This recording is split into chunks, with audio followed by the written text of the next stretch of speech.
여러분 설날에 만나면은 인사가 다 공통되어 있을 거예요. 복 많이 받으세요. 복 많이 받으세요. 아마 그렇게 다들 인사했을 줄로 압니다. 좋은 말인 줄 압니다. 그런데 복을 너무 많이 받으면 그것도 좀 문제가 심각할 것 같아요. 적당히 받아야지. 서울 어느 병원에서 실제로 있었던 보도된 이야기인데요. 응급실에 갑자기 한 신사가 엎혀왔습니다. 심장마비로 들어왔는데 의사가 진단을 해보니까 이미 죽었어요. 그래 허둥지둥 업고 온 사람들이 그 사람 집으로 연락을 하고 그러는 사이에 의사가 그 시신을 좀 살펴보는 가운데 손을 꼭 쥐고 있더래요. 그래서 보통 사람들이 죽을 때 손을 펴고 죽는데 쥐고 있길래 뭔가 하고 손가락을 이렇게 좀 펴봤대요. 그런데 거기에서 하트 2장이 나오는데 의사가 얼른 하는 말이 38 광땡이네. 예, 2장의 그 화투가 38 광땡이었대요. 그런데 내막을 알아보니까 그 초상집에 가서 그 밤새도록 화투를 치는데 이 사람이 자기 가진 돈을 다 잃었대요. 그런데 새벽녘에 마침 광땡을 잡았는데 이 광땡을 잡으면 그런다면 지금 보도에 기록된 대로 지금 이야기를 합니다. 그 판돈을 다 가져오고 또 그 판돈의 3배를 또 받는다고요? 그렇습니까? 우리 장로님들 아실란 거 모르겠네. 여하간에 뭐 밤새 잃었던 돈을 다 되찾고 또 3배로 더 받을 것을 생각하니까 아마 굉장히 기뻤던 모양이에요. 그래가지고 333 하다가 쇼크로 죽었대요. 38 광땡이라고 하는 것을 이제 33 하다가 죽었는데 뭐 급한 나머지 친구들이 얻고 왔는데 사연인적 횡재를 하게 생겼으니까 그냥 너무 좋은 나머지 심장마비가 됐다고 하는 실제 실화의 보도입니다. 좀 오래된 이야기입니다만 혹시 안 보이신 분들 어디 실려가신 거 아닌지 모르겠어요. 38 광땡 잡아가지고 그런 운도 없으신 분들만 와서 앉아 계신 것 같습니다.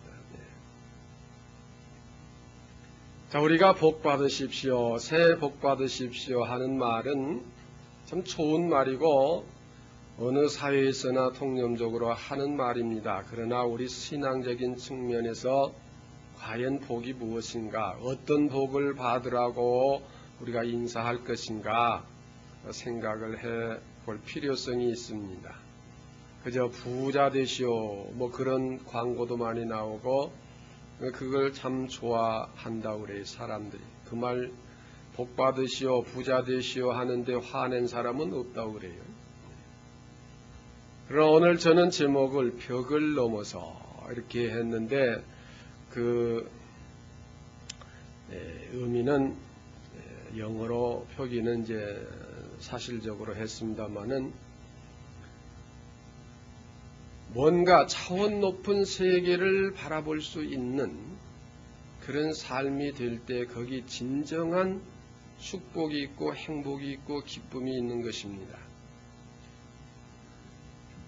심리학자들이 실험을 했는데 쥐를 독에다 넣고 밀폐를 시켜서 전혀 빛이 들어가지 않게 차단을 했을 때에 3분을 살았다고 합니다. 그런데 똑같은 조건이지만은 빛이 들어가게 하는 그런 용기 속에 넣어서 두었더니 36시간을 살았대요. 그러니까 제가 좀 계산을 해봤더니 720배를 더 살았다고 하는 것입니다. 그런데 그 쥐가 그 안에서 빨리 죽고 또는 오래 살고 했었던 조건은 다른 건 다 똑같은데 한 가지만 다른데 빛이 비춰지고 안 비춰지고 하는 조건입니다. 빛이 있을 때에 그 생명이 720배나 연장이 됐다고 하는 것입니다. 빛은 우리 하나님을 의미합니다. 시편 27편에 보면은 여호와는 나의 빛이요 나의 구원이시니 내가 누구를 두려워하리요 여호와는 내 생명의 능력이시니 내가 누구를 무서워하리요 이렇게 기록되어 있습니다. 그러므로 우리가 하나님의 진리 안에서 사는 생활이 될 때에 영원한 생명이 있고 참 기쁨이 있고 소망이 있고 행복이 있는 것입니다. 그래서 복 많이 받으십시오 이 말을 우리는 하나님의 은혜 가운데 사십시오 이렇게 생각을 해야 돼요. 또 그런 의미로 복 많이 받으십시오 그래야 돼요. 금년에 로또 복권 하나 당첨되시오 그런 식으로 복 많이 받으십시오. 엊그저께 방송이 나오는데 로또 복권에 당첨된 사람들의 그 결과를 보도하는데 전부 불행하더만요. 어떤 사람은 친구 간에 고소를 해서 지금 재판 중에 있고 또 미국에서는 어머니와 아들이 서로 고소를 했고 또 부자지간에 고소도 하고 또 부부간에 이혼을 하게 된 결과도 되고 또 방탕한 결과들은 또 이루 말할 수가 없습니다. 복권에 당첨이 되든 안 되든 간에 우리가 하나님의 은혜 안에서 살 때 하나님의 진리의 빛 안에서 살 때에 참 평안이 있고 기쁨이 있는 것이지 하나님의 진리를 떠나서는 3분밖에 못 사는 쥐와 같은 결과가 되고 마는 것입니다. 그래서 우리는 항상 복 받으십시오 할 때에 그런 의미를 부여해야 돼요. 아이들에게도 세배할 때 새해 복 많이 받아라 할 때에 하나님의 은혜 가운데 살아라. 믿음으로 살아라. 이런 마음을 가지고 복을 빌어야 할 것이에요. 우리는 하나님의 무한한 능력 가운데 살아가는 사람입니다. 요즘에 과학이 발달되는 거 보면은 상상할 수 없는 그런 발달이 되고 있지 않나요? 과거에 감히 생각할 수도 없었던 일들이 현실로 나타나고 있고 또 앞으로도 되어질 일들을 상상하고 그 일을 위해서 연구하고 있는데 이 도저히 이해가 가지 않고 믿어지지 않는 그러한 일들이 지금 연구하고 진행되고 있어요. 하나님은 우리에게 무한한 가능성을 주셨습니다.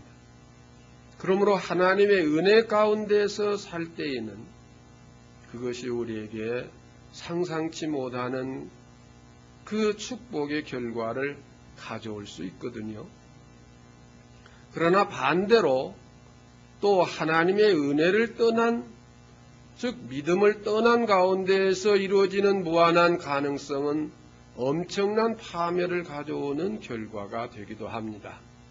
작년에 캐나다 밴쿠버에 그 산불이 난 적이 있었죠. 약 2달 동안 그 화재가 계속됐는데 1년 동안 수출할 수 있는 양의 나무가 타버렸대요. 캐나다에서 1년 동안 수출할 수 있는 양의 나무가 타버렸는데 그냥 단순히 나무만 탄 게 아니라 온 동네가 잿더미가 돼버리고 이루 말할 수 없는 피해가 있었는데 그 피해, 그 산불이 어디서 났느냐. 그 위성 안테나를 시설하고 있는 전공이 쉬는 시간에 잠시 담배를 피고 담배 꽁초를 불을 끈다고 꺼서 버렸는데 그게 덜 꺼졌던가 봐요. 약간 불씨가 있는 것을 버렸는데 거기서 진화가 돼가지고 그렇게 엄청난 큰 화재가 돼서 막대한 피해를 입혔다고 하는 것입니다. 이 불이라고 하는 것이 무한한 가능성을 가지고 있어요. 온 세계를 다 태울 수 있는 가능성을 그 자그마한 불씨 속에 가지고 있는 것입니다. 그러나 이 불이 또 좋은 면으로 활용된다면 얼마나 또 좋은 결과를 가져오겠습니까?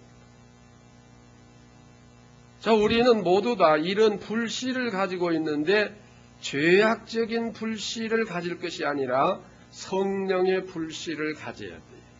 하나님을 경외하는 믿음을 가졌을 때 그 믿음은 능치 못함이 없고 산을 들어서 바다에 던질 수 있는 능력이 나타나고 뽕나무를 뽑혀서 바다에 심기우라 하면 그대로 되어지는 이러한 결과가 올 수 있는 가능성을 우리가 다 가지고 있습니다. 그러면 이 가능성을 어떻게 해서 전개해 나갈 수 있느냐? 그것을 발휘할 수 있느냐?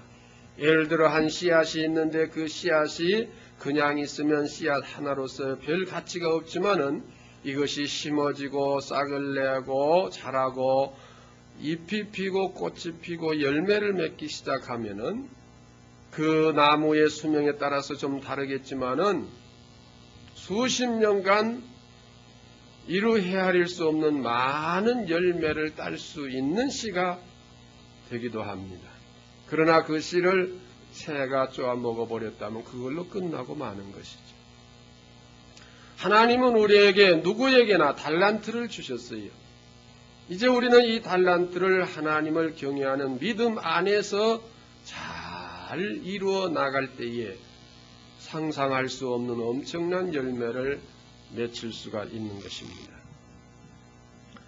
지난 2004년 1월 4일 날 화성 탐사 우주선이 화성에 안착이 됐죠.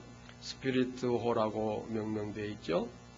그런데 그 우주선의 중요한 부품을 만든 분이 한국 재미 한국인 과학자라고 합니다. 그분이 이름이 정재훈 씨인데 정재훈 박사인데 오렌지 카운티 한인교회의 장로님이래요.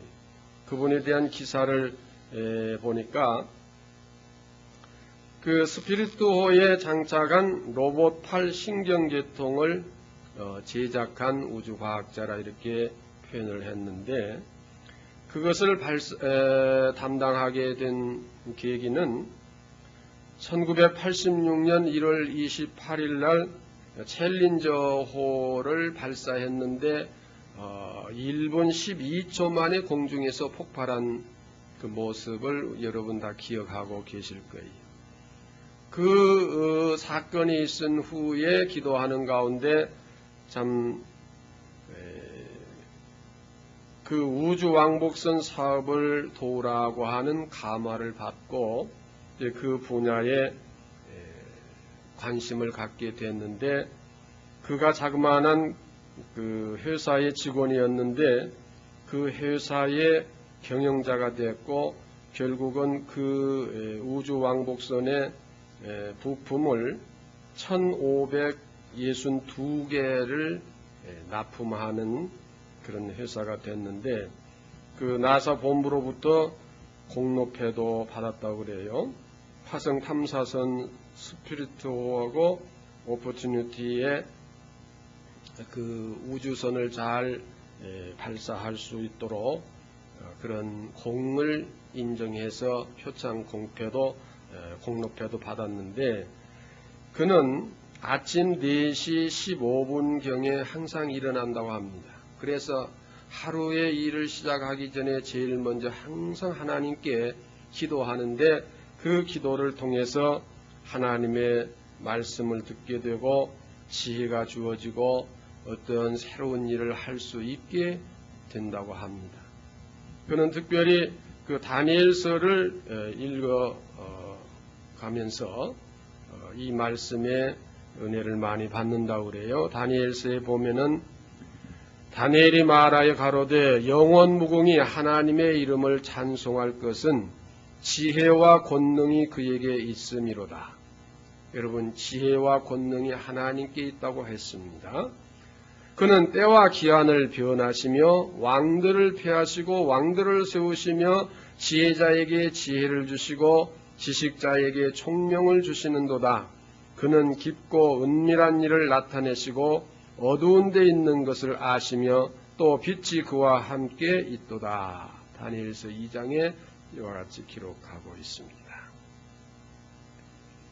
모든 지혜와 권능, 지식, 이것이 하나님께 있다고 하는 것입니다.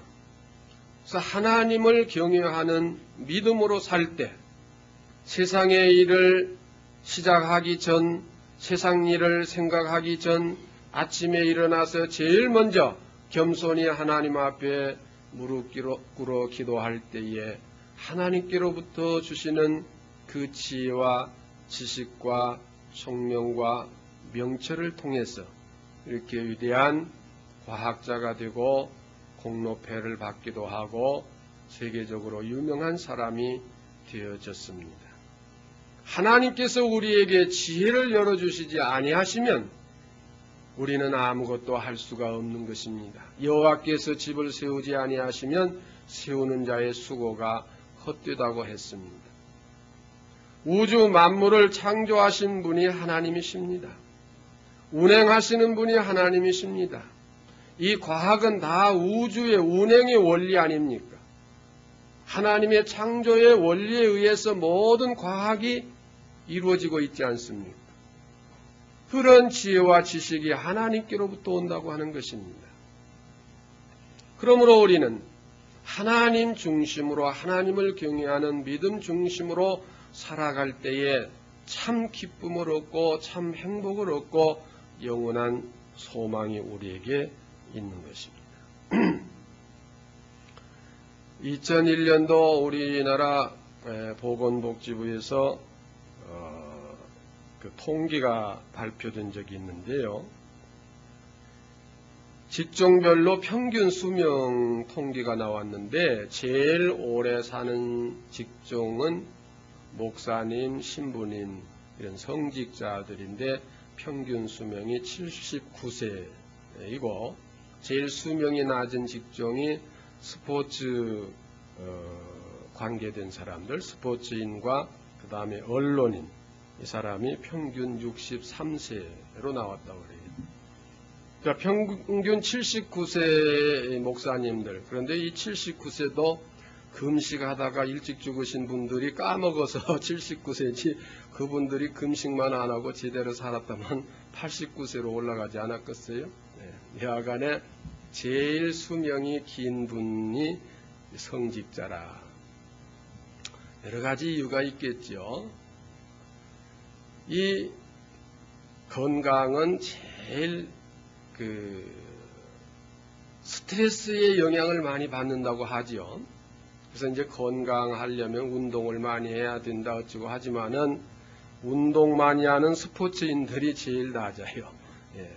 아무리 운동을 많이 해도 속상하면 오래 살지 못한가 봐요. 그리고 언론인들이 또 제일 낮은 것이 여기 언론인이 계시면은 좀 저한테 반박을 할지 모르겠습니다만은 언론인들 그렇게 좋은 평을 못 받아요. 왜냐? 어떻게든지 남의 허물 그런 거 많이 뒤집고 다니잖아요. 그러니까 욕을 많이 얻어먹어서 그런지는 몰라도 여하간에 언론인을 반가워하는 사람 별로 없는 것 같아요. 특정인 몇 명 외에는.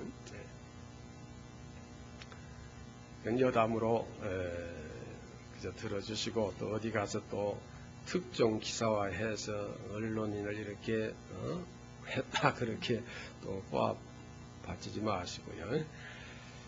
야간에 여러분 하나님을 경외하는 그 믿음 안에서 참 평안이 있을 수 있는 거예요.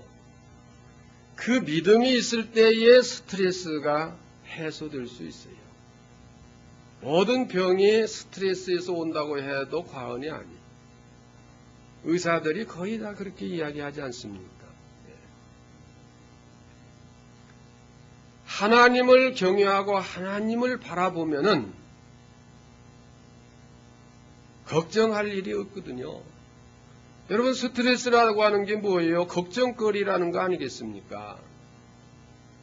걱정이 왜 옵니까? 실패하면 걱정이 되고 사고 나면 걱정이 오고 남만 못하게 되면은 걱정이 오고 가난하면 걱정이 오고 다 그렇지 않겠어요?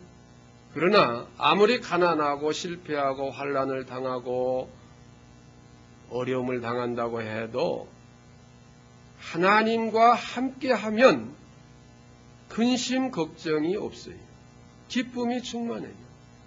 여러 번 말씀드렸습니다마는 막 늘 웃고 기쁘게 산 사람이 암병에 걸렸다가 의사는 이제 더 치료할 수가 없으니 집에 가서 평안히 요양이나 하시오 했던 사람이 몇 달 후에 암병이 다 나았다고 하는 실화를 여러 번 말씀드렸잖아요. 기쁨이 있을 때 그래요. 참 기쁨은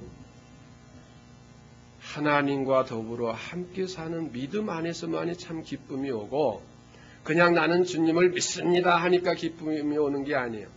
하나님께서 그러한 증거를 보여주실 때에 그게 기쁨이 있는 것이죠. 우리 인간은요, 아무리 그냥 무조건 기뻐해라 믿어라 해도 못 믿잖아요. 그러니까 어떻게 해야 돼? 보여줘야 되거든요. 보여주시려고 어떻게 했어요? 하늘 보좌를 버리고 이 땅에 오셔서 우리 인간의 형체를 그대로 입으시고 우리에게 오셔서 직접 보여주셨어요. 여러 가지로 우리에게 체험하게 하시는 그런 기회를 주시지 않습니까? 자, 이러한 것들을 통해서 우리가 모든 근심과 염려, 걱정을 다 제거할 수 있고 참 기쁨을 가질 수가 있는 것입니다. 자, 우리는 하나님과 더불어 함께 살 때에 참 행복이 있고 기쁨이 있다고 하는 사실을 그냥 이론적으로 알 것이 아니라 실제로 그 생활을 체험할 수가 있어야 돼요. 자, 오늘 읽은 본문 말씀은 어떤 내용이냐면은 아람의 군대가 이스라엘을 공격을 합니다. 그런데 번번이 실패해요. 도대체 실패한 원인이 뭐냐? 우리 첩자가 그 이스라엘 속에 있는 게 아니냐? 그러나 한 사람이 말하기를 그렇지 않습니다. 거기는 하나님의 사람 선지자가 있는데 엘리사라고 하는 분이 있는데 그분은 왕궁에서 은밀히 말하는 말까지도 다 알아내는 그런 영감이 있는 분입니다. 그분이 있기 때문에 우리가 언제 어디로 얼마의 군사력을 가지고 공격을 한다고 하는 것을 미리 다 알고 거기서 대비를 하고 역공을 하니까 우리가 번번이 실패를 합니다. 그러니까 그래, 그러면은 그 사람을 먼저 없애야 되겠구나. 그래서 엘리사를 잡으려고 더 많은 군대를 편성을 해서 엘리사 있는 곳으로 보냈습니다. 그래가지고 그 엘리사를 중심으로 해서 겹겹이 군대가 포위를 하게 됩니다. 아침에 일어나서 보니까 사환이 둘러보니까 엄청난 군대가 포위를 하고 있고 이제 거기서는 날고 뛰는 재주가 있어도 빠져나갈 재간이 없을 것 같아요. 그래서 호들갑을 떨면서 주인님 난리가 났습니다. 이렇게 됐으니 이제 우리는 죽었습니다. 내가 괜히 그냥 옛날 하던 일이나 할 것을 괜히 선생님 따라와 가지고 이제 같이 죽게 됐습니다. 성경에 기록할 데가 없어서 그걸 기록은 안 했지만 그런 말 틀림없이 했을 거예요. 성경 보세요. 공백이 없잖아요. 더 기록할 수가 없어요. 그러나 이 얼마나 호들갑을 떨었겠어요. 이제 우리는 꼼짝없이 죽었습니다. 별소리 다 했을 거예요. 그러나 엘리사가 기도해서 그 눈을 뜨게 하니까, 영적인 눈을 뜨게 하니까 아람의 군대가 겹겹이 싸고 있는 그 숫자보다도 하늘에서 내려온 불말과 불병거 천군 천사들이 더 많은 숫자가 엘리사를 감싸고 있었다고 하는 것입니다. 눈을 뜨기 전에는 걱정할 수밖에 없고 호들갑을 떨 수밖에 없었습니다. 그러나 그 눈을 뜬 후에야 안심하게 됐고 기쁨이 있을 수가 있었습니다. 여러분의 눈을 바짝 뜨십시오. 잘 안 보이면 안경도 쓰십시오. 그러나 그 눈만 뜰 게 아니라 영의 눈을 떠야 됩니다. 영적인 눈을 떠야 돼요. 신령한 세계를 바라보는 영의 눈을 떠야 돼요. 육의 눈의 벽을 넘어서야 돼요. 우리는 영적인 존재지 동물이 아니에요. 때가 되면 잡혀서 고기로 사라질 그러한 동물이 아닙니다. 우리는 잠시 이 세상에 살다가 때가 되면은 하나님 나라에 가서 하나님과 더불어 영원히 영광을 누리면서 살아야 할 하나님의 자녀들이에요. 그러므로 그 세계를 바라볼 수 있는 영안이 열려질 때에 참 복을 받는 것이고 참 기쁨과 평안을 얻게 되는 것입니다. 그 눈을 뜨게 된 것은 기도함으로 되어졌습니다. 기도라고 하는 것이 밤낮 없이 어디 특정한 장소에서 무릎 꿇고 앉아 눈을 감고 그냥 목소리 높여서 외치는 것을 기도라고만 하지 않습니다. 기도는 하나님과의 대화를 의미합니다. 그러므로 여러분 길을 가면서도 기도할 수 있는 것입니다. 차를 타고 가면서도 기도할 수 있습니다. 운전을 하는데 어떻게 기도합니까? 그냥 눈 뜨고 기도해도 되는 것입니다. 직장에서 일을 해도 일하는 그 시간이 기도의 시간이 될 수가 있는 것입니다. 그렇기 때문에 하나님께 기도 많이 하자고 하는 것은 기도 많이 하려니까 오늘 결근기 내고 아니면 가게 문 닫고 회사 문 닫고 산으로 올라가서 기도원에 가서 금식하면서 기도하자. 그렇게 기도하자는 말이 아닙니다. 우리 생활 전체가 기도하는 생활이 되어야 돼요. 직장에서 일을 하면서도 기도하는 자세가 되어야 됩니다. 항상 하나님과 교통하는 생활이 되어야 돼요. 무엇을 하든지 언제 어디서나 하나님과 내가 함께 있는 자세로 살아가는 믿음이 되어야 됩니다. 교회에 와서는 경건한데 직장에 있는데 모처럼 그냥 예고 없이 직장에 목사님이 지나가다 들어갔더니 난리가 났다고 하는 거 아시죠?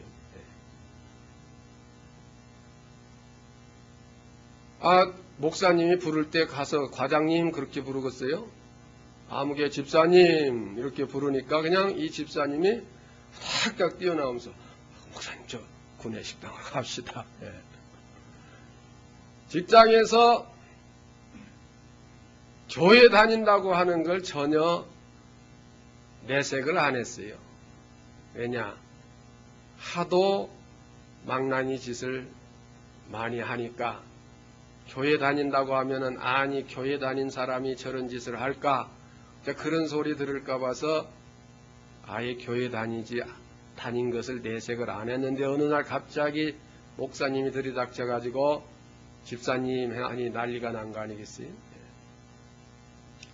그래서 저는 항상 찾아가려면 미리 전화를 합니다. 그래서 사무실로 들어오라고 하면 들어가고 그렇지 않으면은 그 면회소에서 기다리고. 그런데 여러분, 자기 근무하는 사무실 책상에다가 안 볼지라도 성경 찬송 갖다 놓으세요. 그거 올려놓고 하세요. 운전하시는 분은 차에다가 항상 그거 하나 놓고 하세요. 제 양복에 십자가 금배지가 달려있는데 이게 참 십자가예요. 이거 달고 어디 가서 술을 먹을 수가 있어요. 함부로 농담을 할 수가 있어요. 또 전철을 타더라도 몸가짐을 바로 해야지 이게 그냥 다리 뻗고 졸면서 침 질질 흘리고 이러고 있으면은 남들이 볼 때 체면이 뭐가 되겠어요? 아무래도 저 사람 보니까 목사 같은데 목사 품위가 저거 뭐야? 다리는 탁 뻗고 침을 흘리고 그것도 샘에서 생수가 나온 게 아니라 그러니까 항상 조심하게 돼요. 뭐 인위적으로 그렇게 하자는 건 아니지만 항상 우리의 인식이 하나님을 기억하고 경외하는 중심을 가질 수 있도록 항상 주변의 삶의 분위기도 그렇게 하는 게 참 좋아요. 여러분 자기 근무하는 책상 위에 성경 찬송이 있는데 함부로 음담 폐설할 수 있겠어요? 또 함부로 헛된 일을 할 수 있겠어요? 조심하게 돼요. 아무래도 조금이라도 더 조심하게 돼요. 이게 바로 기도하는 것과 마찬가지예요. 옛날 저희 아버님은 저에게 꼭 당부하신 말씀이 학생 때인데도 어디를 가든지 가방 속에 성경 찬송이 꼭 넣어져 있게 하라. 언제나 성경 찬송을 지니고 다녀라. 그렇게 말씀을 하셨어요. 학생 책가방에도 성경이 들어있어요. 그래서 제가 중고등학교 시절에 너무 공부할 시간이 없는 그런 환경이었었지만은 아무리 바쁘고 힘들어도 공부하려고 할 때는 성경을 한 장 읽고 나서 그 다음에 공부를 했어요. 그런데 너무 피곤하다 보니까 성경을 읽다가 한 장을 못 읽고 그걸로 그냥 잠들어 버릴 때도 숱하게 많았어요. 그러니까 공부를 제대로 못했죠. 마태복음을 읽으면 그냥 잠이 저절로 와요. 낳고 뭐 재미가 있어야지. 뭐 산부인과 일지 같고. 그렇지만은 우리가 성경을 내가 있는 곳에 놓기만 해도 소유하기만 해도 하나님을 기억하게 되고 하나님을 경외하는 믿음을 갖게 되고 우리의 삶이 달라지는 것입니다. 저는 이거는 분명하게 말씀을 드려요. 제가 자라오는 과정 속에서 분명히 말씀드릴 수 있는 것은 성경을 항상 내가 소유하고 성경 중심으로 생활을 했다고 하는 것입니다. 미국의 제일 위대한 대통령이 아브라함 링컨 아닙니까? 그는 성경을 하나님이 우리 인간에게 주신 최고의 선물이라 그렇게 말했고 그는 언제나 성경을 가지고 다녔고 성경을 읽고 성경 말씀대로 살아간 그런 위대한 왕이었습니다. 제가 미국에 있을 때에 아브라함 링컨 고향에 있었어요. 스프링필드가 아브라함 링컨의 고향인데 거기는 기념관도 있고 정말 많은 사람들이 그를 추모하고 위대하게 여깁니다. 우리가 위대하게 여길 때 그 국가에서는 얼마나 위대하게 여기느냐. 그는 위대할 것이 아무것도 없어요. 너무너무 가난했고 친어머니도 일찍 돌아가시고 고생을 많이 하고 고학으로 변호사가 되고 또 선거에서 여러 번 낙방되고 빚에 쪼들리고 어려움을 많이 당했었습니다마는 하나님을 경외하는 믿음이 그에게서 변치 아니했다고 하는 것입니다. 그리고 항상 성경을 휴대하고 성경을 중심으로 살았습니다. 역대 대통령 중에 가장 위대한 대통령으로 존경을 받고 있고 많은 사람들이 그곳을 방문하고 그의 유적지를 순방을 합니다. 우리는 하나님을 경외하는 믿음 속에 살아야 돼요. 기도하는 생활이 되어야 돼요. 거듭 말씀드리지만 이 기도는 특정한 시간, 특정한 장소에서만이 아니라 우리 생활 전체가 기도하는 생활이 될 때에 하나님은 우리의 영의 눈을 열어주십니다. 그래서 실패 속에서도 소망을 볼 수 있게 해주십니다. 환난 속에서도 우리에게 희망을 보여주십니다. 그러므로 기쁨이 충만하고 소망이 넘치는 것입니다. 왜 걱정이 생깁니까? 왜 불안하게 됩니까? 눈을 뜨지 못하고 육적인 눈으로 보이는 아람의 군대만 볼 때에는 걱정이 있을 수밖에 없어요. 그러나 영의 눈을 뜨게 되니까 그 모든 근심, 걱정이 다 사라지게 됩니다. 우리는 하나님의 택한 자녀들입니다. 하나님께서는 우리를 지키시고 계십니다. 우리에게도 천군 천사를 보내셔서 우리를 보호하고 계십니다. 우리는 그것을 볼 수 있는 영안이 열려져야 참 기쁨을 얻고 소망을 갖게 되는 것입니다. 가끔 우리가 그런 생각을 많이 해요.